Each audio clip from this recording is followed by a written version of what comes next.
Pa evo bio jedan vrlo prijatan, ugodan sastanak koji je trajao više od 3 sata. Vrlo smo zadovoljni, napravljena jedna relaksirana situacija, napravljen je dogovor. Uskoro bi trebao biti do kraja ovoga mjeseca sastanak nas koji smo bili danas iz trojke na koji bi se trebao postići konkretan dogovor.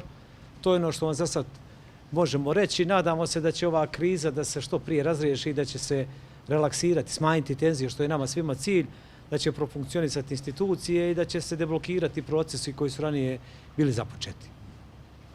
Jeste se usaglasili oko nekih ključnih pitanja? Pa dogovorili smo da iznosimo sad neke detalje, da ne bi to djelovalo negativno, ali u svakom slučaju bio je vrlo prijatan i konstruktivan sastanak i moram reći da je bilo mnogo bolje nego što smo očekivali.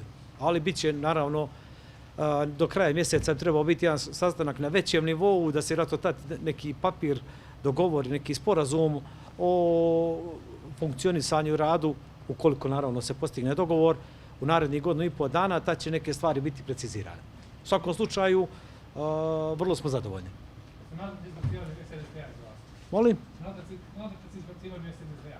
Pa nemamo, vidjeli ste jučer, gospodin Čović rekao da su oni sami sebe na neki način izbacili vlast jer su kršili onaj dogovor koji su imali i svojim ponašanjem su nanijeli svima veliku štetu. Ustala su se tenzije, tako da misli da je to pitanje već neko vrijeme ad acta.